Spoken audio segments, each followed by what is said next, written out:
12 अप्रैल को ठाणे में एमएनएस अध्यक्ष राज ठाकरे के अल्टीमेटम के बाद अब गृह मंत्रालय हरकत में आ रहा है।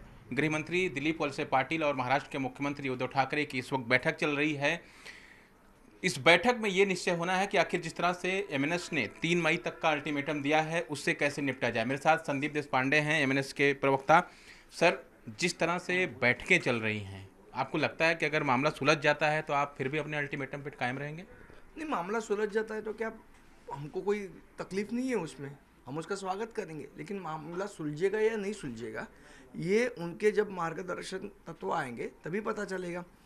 आज जो अध्यादेश नासिक पुलिस आयुक्त ने निकाला है, मुझे लगता है उसका पूरा अध्ययन हमारी महाराष्ट्र नवनिर्माण सेना की जो लीगल टीम है वो कर रही है, लीगल सेल है वो कर रही है। उसके अध्यक्ष है किशोर शिंदे जी, ज्येष्ठ विधिज्ञ राजेंद्र शिरोडकर जी, ये उसका अध्ययन कर रहे हैं और उसके बारे में आने वाले 1-2 दिन में प्रेस कॉन्फ्रेंस करके हम उसके ऊपर जो भी हमारी भूमिका रहेगी वो बताएंगे।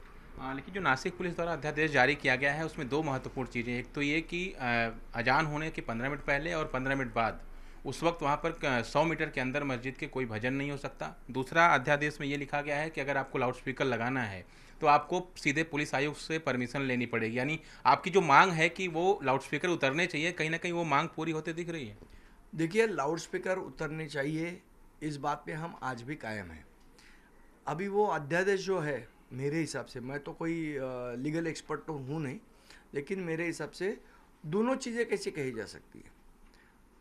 अगर लाउड स्पीकर इलीगल है तो उसको उतारना चाहिए। क्या पुलिस प्रशासन को ये अधिकार है कि वो पूरे 365 दिन के लिए लाउड स्पीकर की परमिशन दे सकते हैं? ये सवाल है और इसके बारे में आने वाले 1-2 दिन में हमारी जो लीगल सेल जो टीम है, जो अध्यक्ष है उनके ज्येष्ठ विधिज्ञ राजेंद्र शिरोडकर जी, ये इस पे बात करेंगे।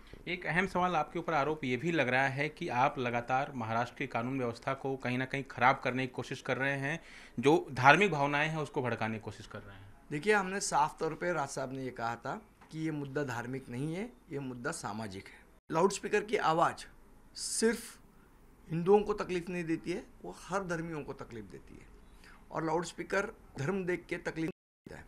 तो ये सामाजिक मुद्दा है, नंबर 1।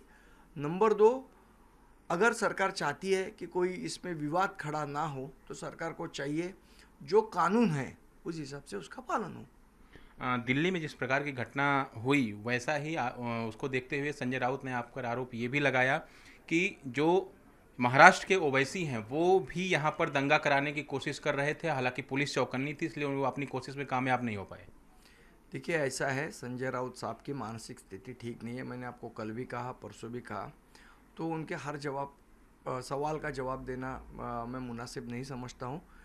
जिनकी मानसिक स्थिति ठीक ना हो उनके ऊपर ध्यान नहीं देना चाहिए, यह हमें सिखाया गया है।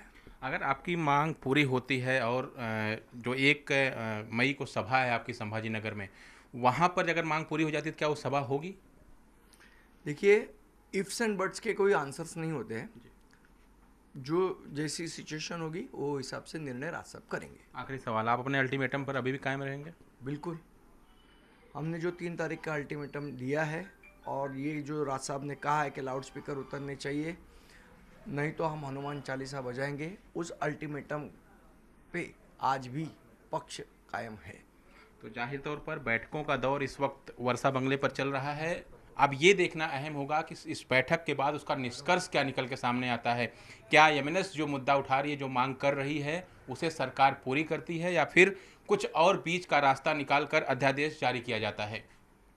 कैमरामैन सुमंगल के साथ दिवाकर सिंह, न्यूज़ 18 इंडिया, मुंबई।